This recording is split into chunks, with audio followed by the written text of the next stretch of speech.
Escritor, dibujante y periodista, Miguel Brascó fue experto en vinos y comida gourmet.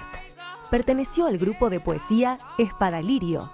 Cultivó el humor político en las revistas Tía Vicenta, Primera Plana y La Opinión. Y fue editor de publicaciones como Ego, Status y Cuisine and Vans. Brascó creó un estilo único para alumbrar los secretos de la buena vida con su particular espíritu poético. Tuvo una intensa actividad como traductor.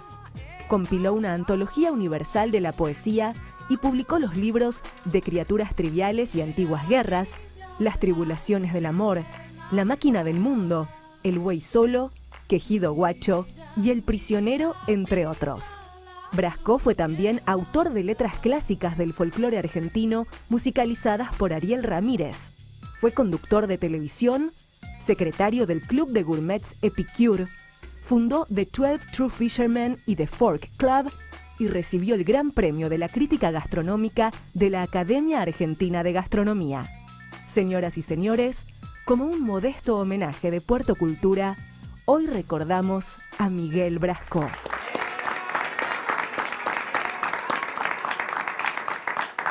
Ya ve, Miguel, bienvenido. Es complicado aplaudir antes. Antes, sí, ¿vio? Es así, eso es la televisión. El éxito asegurado. Siempre. El éxito es al principio, después vemos si se confirma. Bueno, bienvenido. Gracias. Y es para mí un placer, un honor conocerlo. A pesar de que hay una historia, ¿la podemos contar? Sí. Bueno, de casualidad, hace 3 años aproximadamente, un poco más de 3 años, 4, yo busqué alquilar un departamento en la zona de Recoleta. Y bueno, le encargué a un amigo que lo busque, lo consiguió y fui a vivir allí. Un departamento muy lindo, en la calle Guido. Sí. No voy a dar la dirección porque si no le van a tocar timbre. Ya lo dije. El departamento era de Miguel Brascó. Un hermoso departamento, un dúplex, sí, cuya característica... A ver, ¿cuál es la habitación más destacable de ese departamento? Dígamelo usted. Bueno, hay 17 motivos para ser destacable ese departamento. 17. Pero vamos a... Bueno, 3 por lo menos. La cocina. Sí, yo creo que especialmente la cocina, como no podía ser de otro modo, ¿no? La cocina tiene una mesa, una mesada central que es ideal para cocinar, porque es una tabla de una madera súper fuerte, y me la regaló Jorge Michel, el escultor. Es como levantar una locomotora, porque pesa mucho. Sí, no sé qué madera es, ¿no? Quebracho. ¿Era quebracho? Me parece que es quebracho, sí. Estoy casi seguro. No soy un experto, pero es la madera más pesada, más dura. Sí, para mí es quebracho. Bueno, ¿cocinó en eso?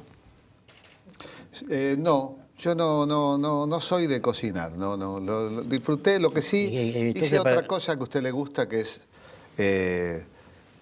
tomar vino. Porque el otro dato es, ¿cuál es el otro lugar dentro de la cocina interesante? Claro, el lugar donde se guardan las botellas de vino. Poco tiempo, porque la cocina no es ideal. Tal cual. En realidad tiene que ser un lugar más imparcial en términos de cambios de temperatura. Una característica suya, Miguel, evidentemente es la generosidad, porque ustedes imagínense que alquilan un departamento y se encuentran que adentro hay 90 botellas de vino, que además las dejó Miguel Brascó. ¿Y eran buenas? Sí, había algunas que la guarda no había funcionado, precisamente las más viejas, las 90 y pico, cosecha 90 y pico, estaban en general pasadas. Porque claro, el calor de la cocina... supongo que las mejores se las llevó, Miguel, dígame la verdad. No. No, dejó... Me llevé bastantes botellas de vino. Bueno, es una historia larga, pero de todas maneras el vino es protagonista principal. Y yo me mudé a 2 cuadras de ahí, Claro. a Juncal y Guido. Pero en fin, fueron años. ¿Usted qué vino sugeriría para esta conversación, digamos? En general yo no soy de tomar bebidas en el programa, ¿no? Pero eso se lo dejo para mi amigo Carlos Morelli y Berruti, que hicieron toda una historia, ¿no? O sea que no quiero copiar eso. Siempre el vino... Pero vamos a sugerirle a los que nos están mirando. ¿Qué vino le sugeriría? Ninguno, porque la mesa está vacía. En realidad un vino necesita una mesa llena. El vino está puesto en la ceremonia de la comida como un sostén. Como un... Y después de comer, porque la mayor parte de la gente que nos está mirando ya cenó. Entonces... Puede cenar de vuelta. Bueno. De nuevo unos quesitos. ¿Dónde empezó el camino, Miguel? Usted nació en el interior. Yo nací en 2 lugares a la vez. Y ayer, por casualidad, me encontré leyendo el Google que Ezequiel Martínez Estrada, que está vinculado con un programa próximo mío, era nacido en Rincón, que es un pueblo mágico de la provincia de Santa Fe, muy cerca al otro lado de la laguna Setúbal. Y entonces yo nací ahí por pura casualidad, porque, y casi inmediatamente después de nacido, mi madre volvió al lugar donde vivía en ese momento con mi padre y mis hermanos, que era la Patagonia Sur, cerca de Río Gallegos, en un lugar que se llama Santa Cruz. Santa Cruz, puerto de Santa Cruz, ¿no es? Ese fue el infortunio que le agregó... Una canción. Sí, de un amigo. Vamos a aclarar, Miguel, además, es muchas cosas. Y vamos a ir viendo todas las cosas. Todas no. Todas no, ¿no? No, pero es autor de letras de folclore. Sí. Y de música también. Y música también, es músico también. Sí. ¿Y cómo era la infancia? En la Patagonia estamos hablando de una Patagonia que no es la de hoy, ¿no? No, es la Patagonia de la década del 30. O sea, realmente una Patagonia combativa. Sí, en la década del 20 precisamente fue la Patagonia trágica. Estaba fresco todavía Era en los últimos golpes de la anarquía. Claro.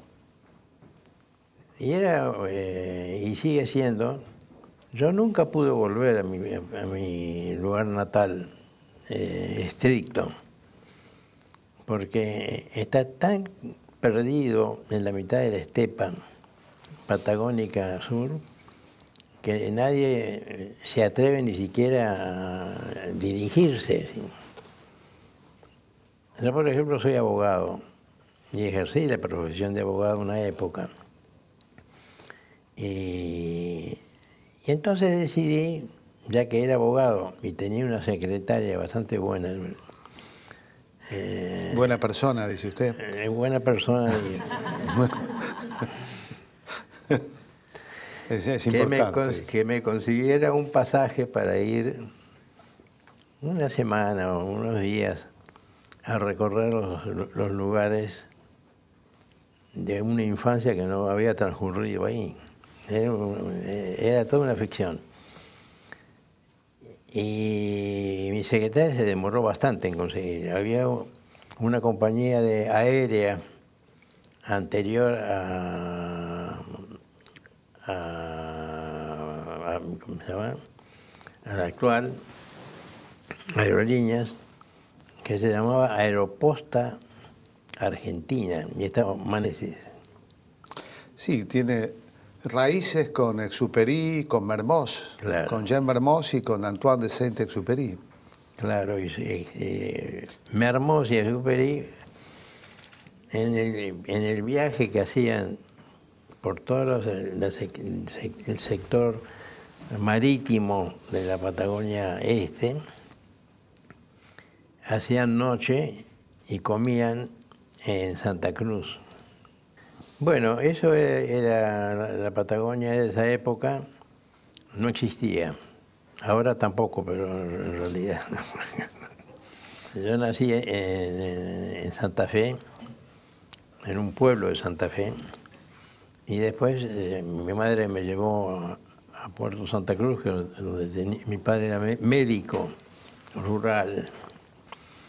Y ahí viví los 12 primeros años de mi vida, muy ricos, porque mis hermanos eran todos mayores y todos estudiaban en Buenos Aires,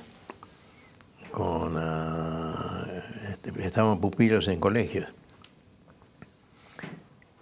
Y yo era libre, yo era el más chico y por consiguiente tenía la llave del acceso a lo que fuere.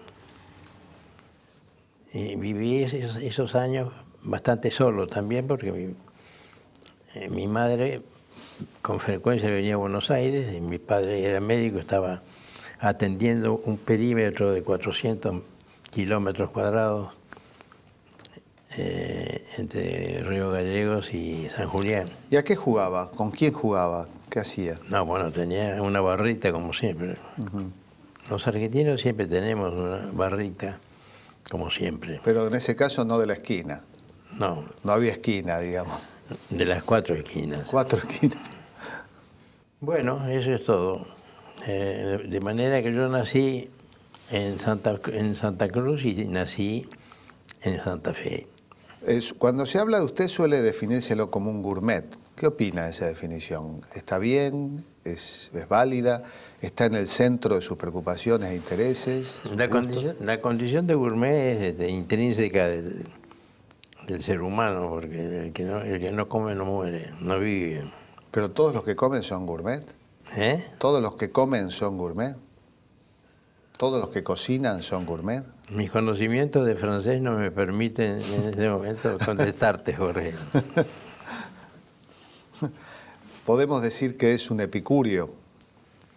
Epicúreo es Está más cerca. un pasito más hacia los finoli. Usted fundó un club de Epicure Club o algo así, ¿no?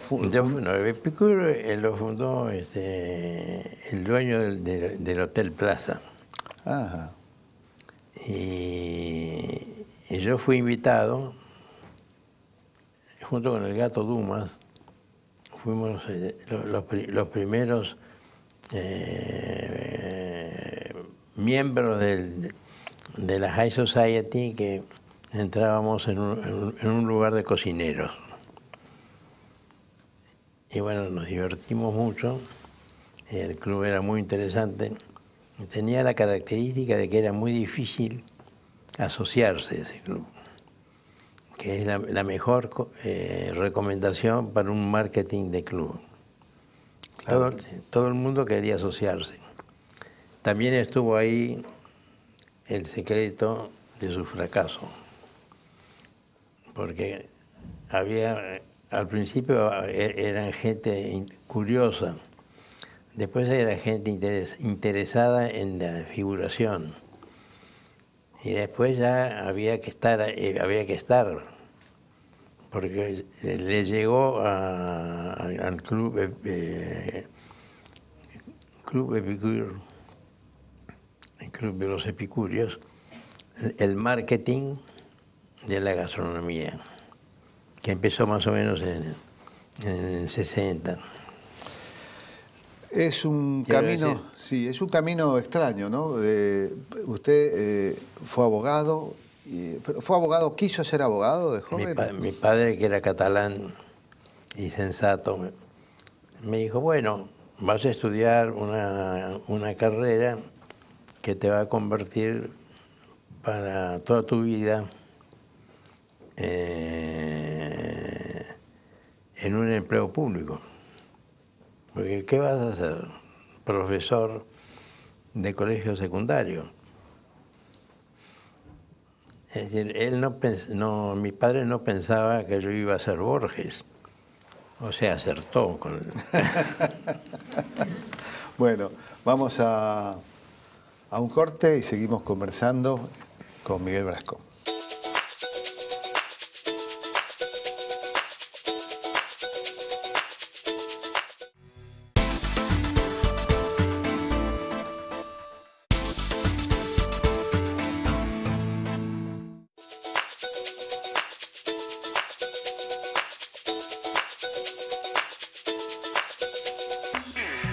Miguel, usted es abogado, Sí.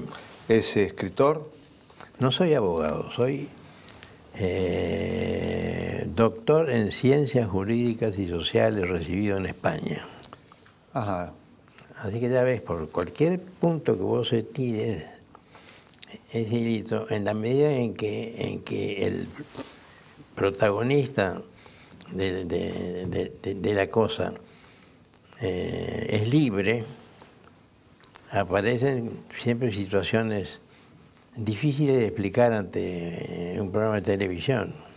Pero lo que iba es que usted ejerció la abogacía. Sí. Es gourmet, epicurio, experto en cocina, en vinos, poeta, novelista en los últimos tiempos. ¿Cómo cohabitan todos esos Brasco en una sola persona, que nació en dos lugares distintos? Se lleva bien, han hecho un pacto de no agresión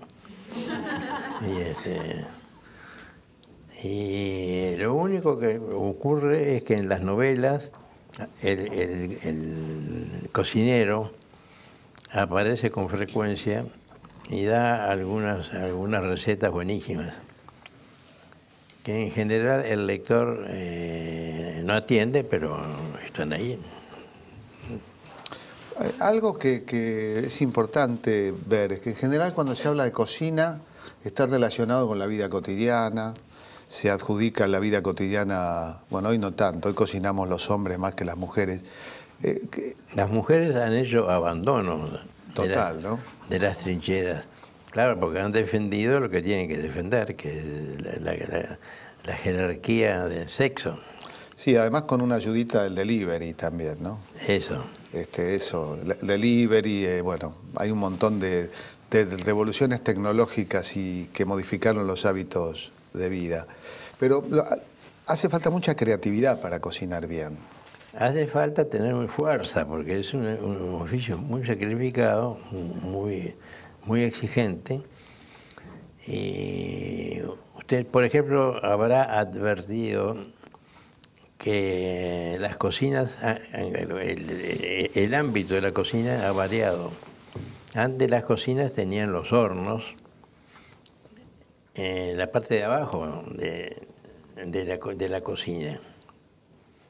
Y después venía el mueble, y después venían las hornallas, y después venían las cocinas de fuego directo. Y ahora han puesto el horno encima.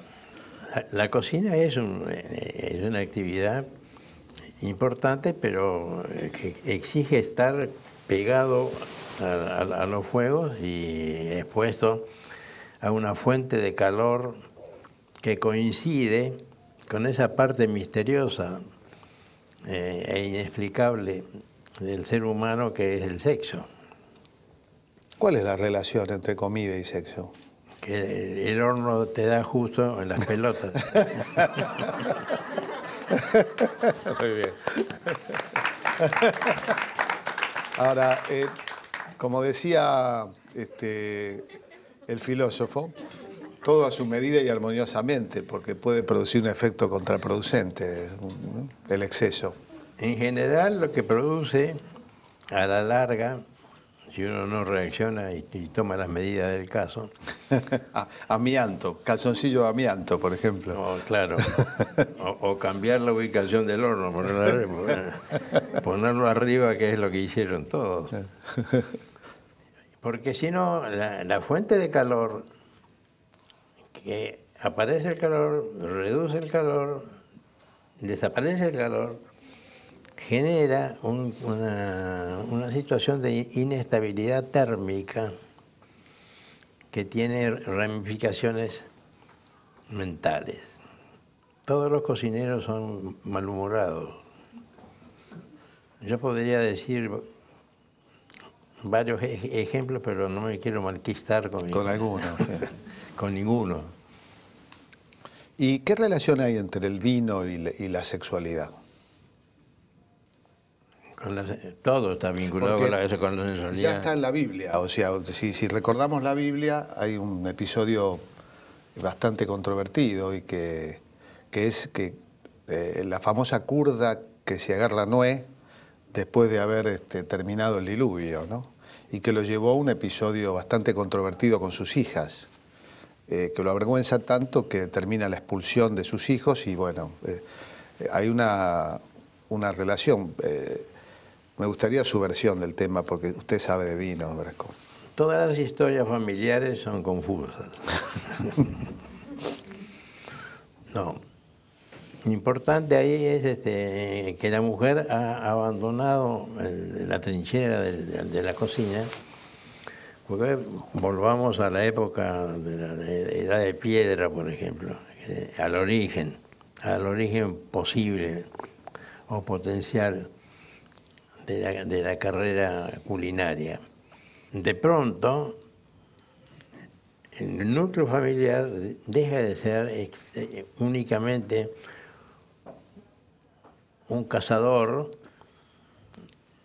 que elabora a través de su mujer la comida y los chicos que se la morfan. Y pasa a ser una señora que termina siendo gerente de marketing.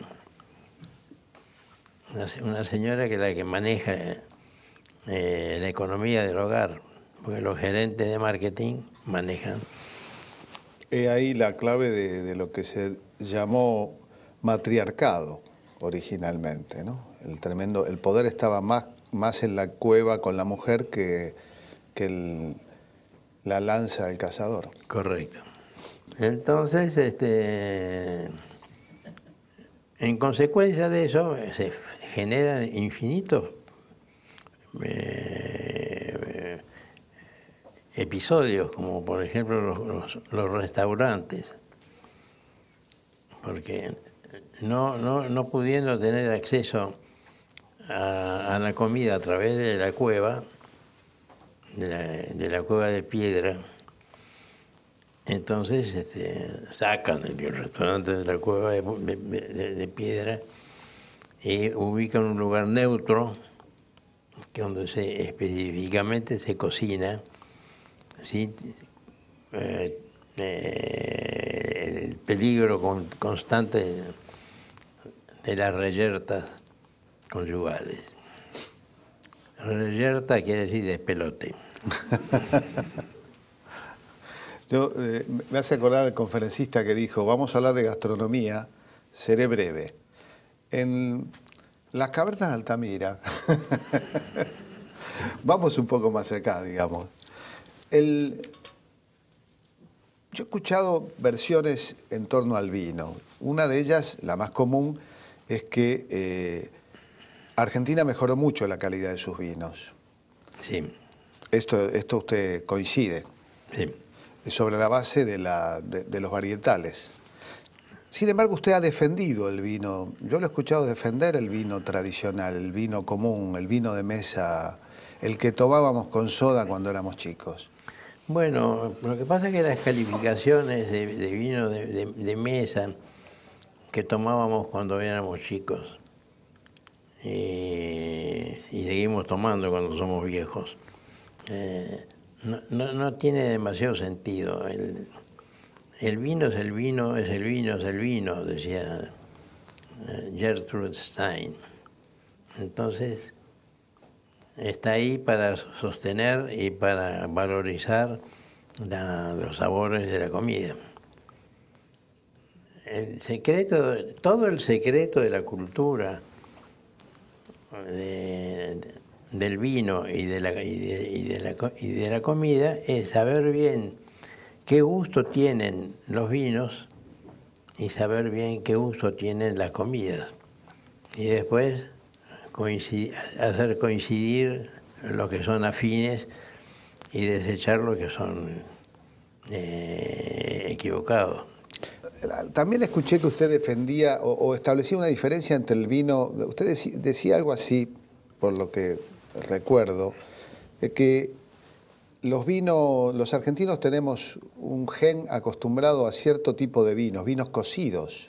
Todo el vino que se tomaba en América era importado de España, porque entre las capitulaciones del almirante de Colón con la reina de Castilla y de Aragón, la reina Isabel, era que estaba prohibido a los americanos colonos, es decir, los españoles que fueron colonos en la primera generación y después que los criollos de las subsiguientes. Y hasta que esos criollos se independizaron de los españoles,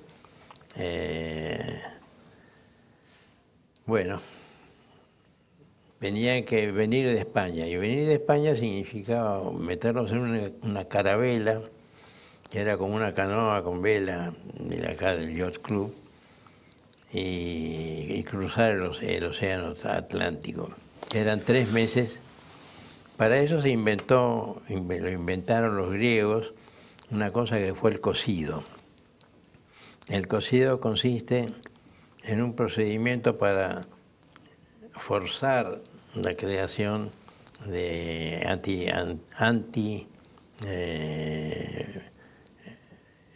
bacterial. Me hablaba de los 3 meses de viaje en barco. Claro, pero cuando se independizaron y fueron colonos, o sea, criollos, esos 3 meses de barco fueron reemplazados por 3 meses de carreta. De carreta. de Cuyo. De carreta con claro. Con bueyes. Hablaba de los 3 meses en barco. Pero esa frase tuya ha caído justo sobre el problema. En realidad, la situación es preservar al vino de la descomposición por avinagramiento. Claro. Hablaba de los 3 meses en barco y me acordé, no pude evitar acordarme de algo que muchos no saben. ¿Qué los tiró a los gringos, Juna y Gran 7? Navegar tantos mares, venirse al cohete. Miguel es el autor de esa letra, magnífica. ¿Cómo nació? Nació de una reflexión práctica económica. Yo estaba viviendo en ese momento en Holanda, que dicho sea de paso, ahí hice mi amistad con Julio Cortázar. Ajá. Porque Julio, que trabajaba en la UNESCO, estaba en la nube de pedo siempre. Por suerte. Como la gente de la UNESCO. Y yo lo conocí en Ginebra y lo invité a que conociera Ámsterdam. Y él vino y se quedó fascinado con Ámsterdam, porque Ámsterdam es una ciudad fantástica. Sí, hermosa, sí. No solamente por la hermosura arquitectónica, sino por la hermosura de la rutina que han desarrollado los habitantes. En Ámsterdam la pasábamos muy bien. Él vivía era traductor. Él traducía libros y documentos que la tarea más tediosa que tiene la UNESCO. Y cuando dice la pasábamos bien, ¿qué hacía con Cortázar? Comíamos una cosa que se llama palen, que se caracteriza por tener una doble vocal, cosa típica del idioma holandés. Para hablar holandés lo único que hay que hacer es duplicar las vocales. No lo intenten, porque con eso solo no va a funcionar. No, pero... Parece con eso. Pero va a sonar. Y entonces Cortázar tenía el enigma, porque si bien él vivía en un organismo internacional que era como la nube de pedos, ¿no? Que no se escuche la gente de la UNESCO, porque esto va por su cuenta. No, pero era gente simpática. Está bien. Y más en estos días que hay una discusión con el tema, y saludo a mi amigo Miguel Ángel Estrella, nuestro embajador en la UNESCO. ¿Y en España tuvo contacto con algún escritor? Sí. Yo cuando fui a España, que fui de alguna manera becado por la universidad donde había sacado mi título de abogado reciente, la Universidad Nacional del Litoral, que ahora me han invitado para hacer una memoria pública de cómo era la literatura santafesina en aquellos años de fines del 40 y comienzos del 50. Y yo cautelosamente dije, ¿cuál literatura? Entonces, porque los santafesinos, más allá de Hugo Guas, no habían pasado de la poesía de circunstancias a la Pedroni. Ajá. Bueno, es así, Jorge. Bien. Yo te advertí, primero me doy cuenta que estoy hablándote, tuteándote y a veces que no. Ah, está bien. Depende del brillo de tus anteojos. Cuando se ponen malévolos... No, son los anteojos, no yo, es un problema. Los ojos son siempre los mismos. Los anteojos son independientes de uno. Bueno, vamos a un corte y seguimos conversando con Miguel Brasco y vamos a ir también a las preguntas del público.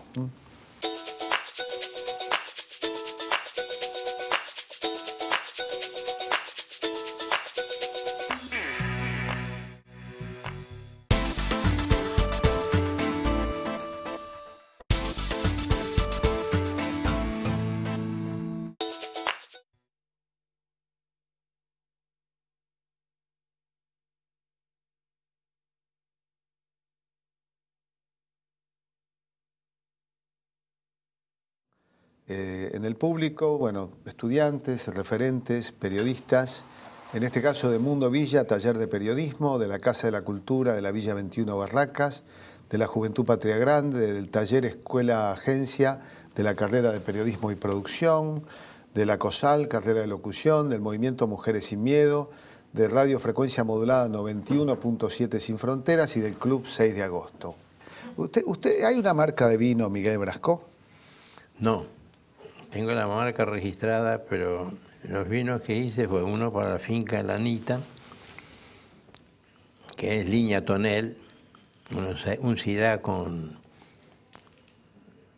70% de Syrah y un 30% de Merlot, de Malbec, perdón. ¿Por qué el Malbec es el vino argentino más prestigioso? ¿Cuál es la razón?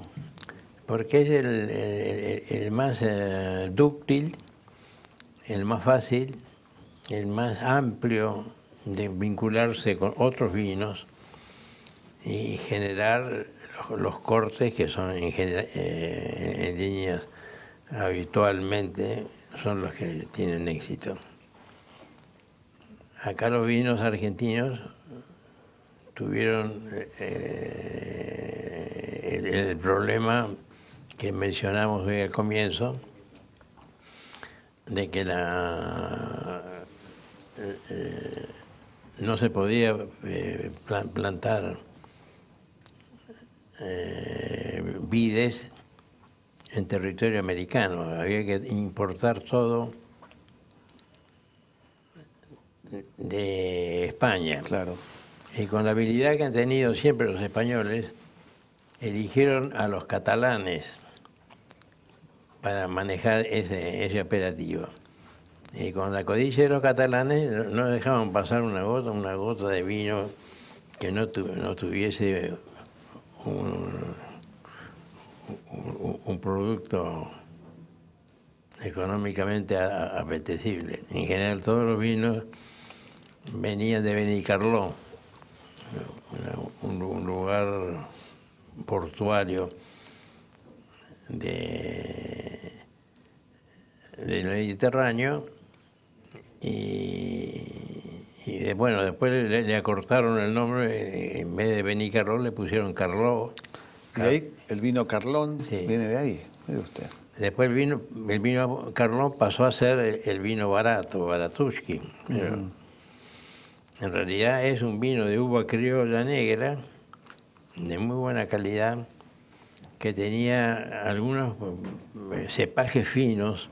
Cuando se dice cepaje fino, se dice cepajes socialmente cotizados como mejores que otros que son peores. Y eso fue todo. Vamos a las preguntas. Tenemos una primera pregunta. Quería preguntarle si es coleccionista de vinos. No le doy tiempo, en realidad. No le doy tiempo, no por ansioso, sino porque las bodegas me mandan los vinos, porque yo tengo lugares donde evalúo y escribo sobre los vinos, y entonces lo usan como promoción. Me mandan vinos, es toda una situación circular, y esperan que yo los tome y escriba sobre ellos, y además que escriba bien. Ahora, yo me los tomo efectivamente, y efectivamente escribo sobre ellos. Ahora, no siempre escribo bien. Entonces, mis clientes, las bodegas, no me mandan los vinos porque tienen miedo que yo diga lo que dije, no me acuerdo de qué vino riojano, que dije, este vino no merece estar en una mesa argentina. Cosa inhabitual en la televisión argentina. Una característica de los sommeliers... ¿Voy muy lento? No, está bien. Cada uno tiene su tiempo. No, lo que pasa es que yo pienso lento porque...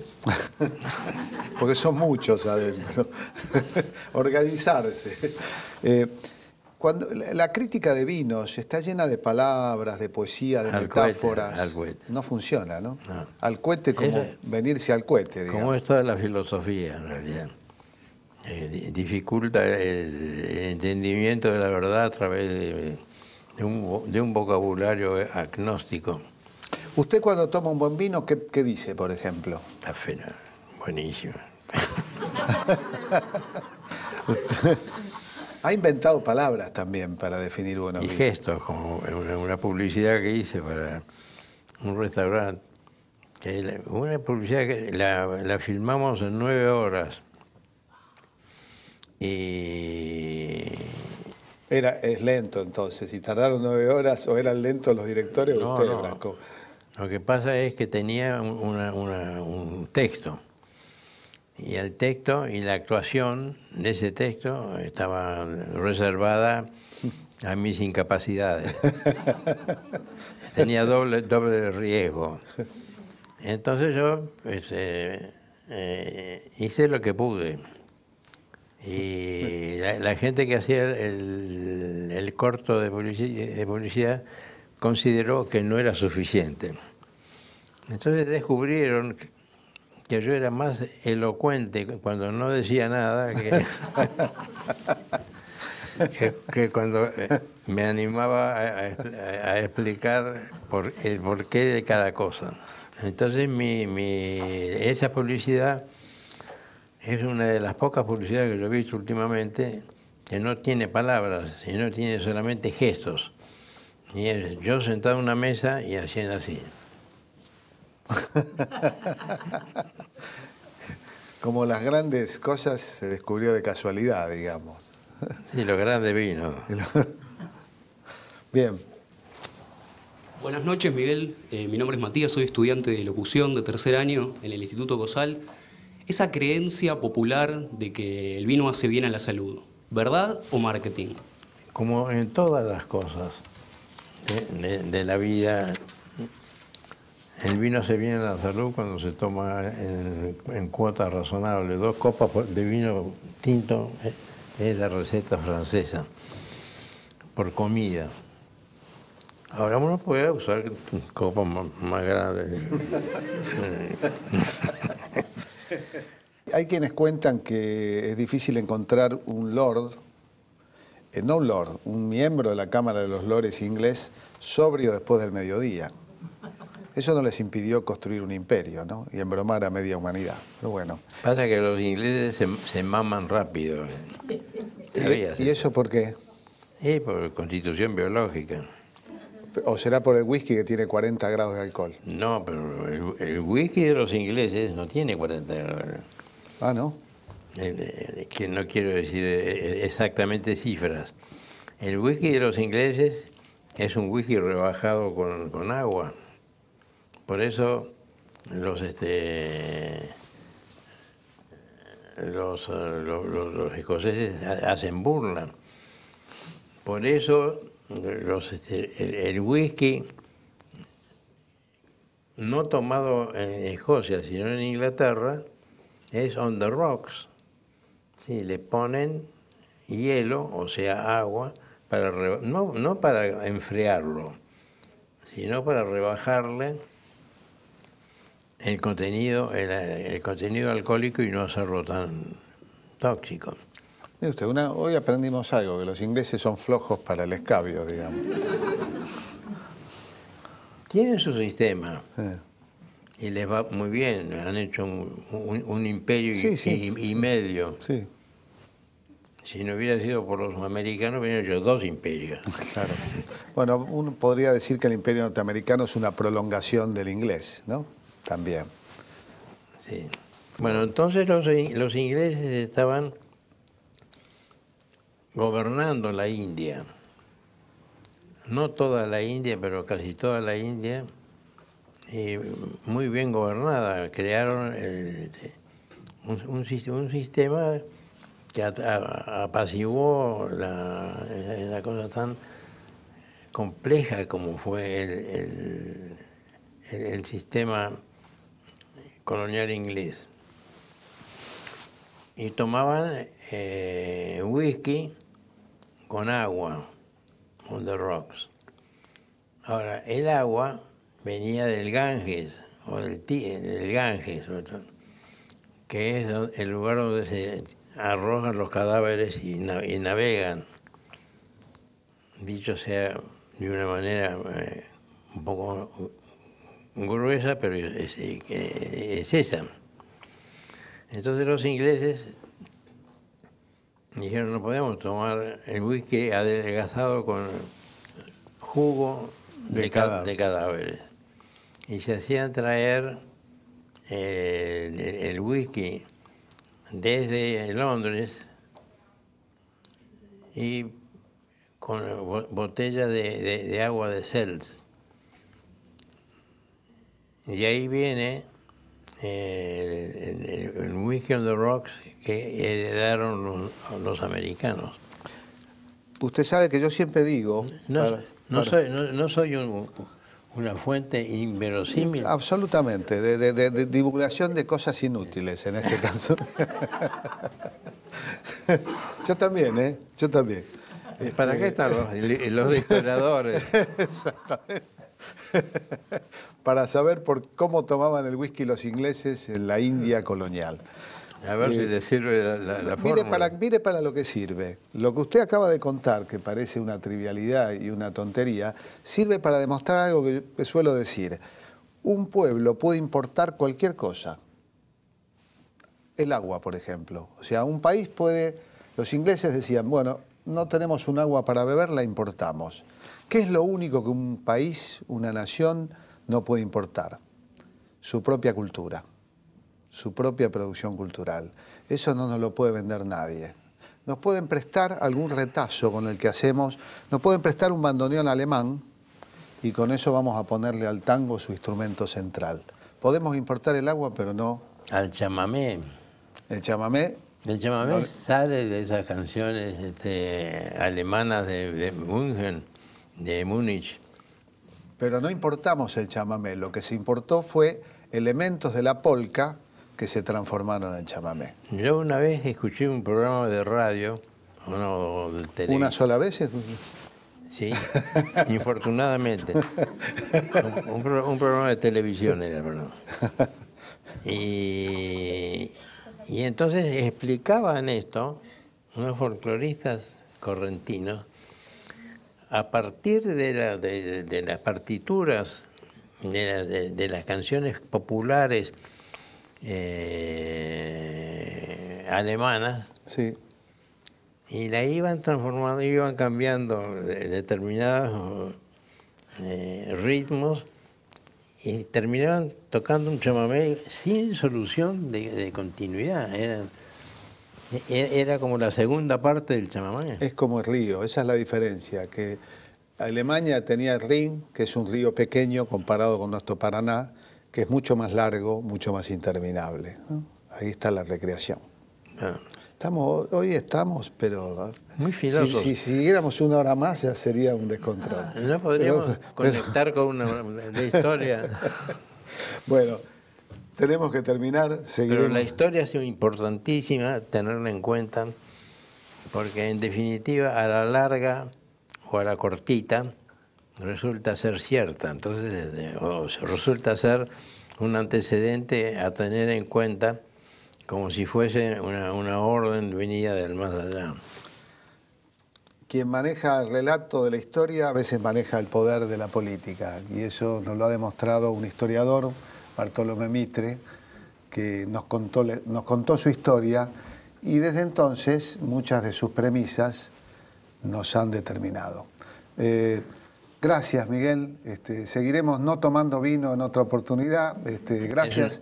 Y gracias sobre todo por los 90 botellas que me dejó cuando le alquilé la casa. Hasta pronto.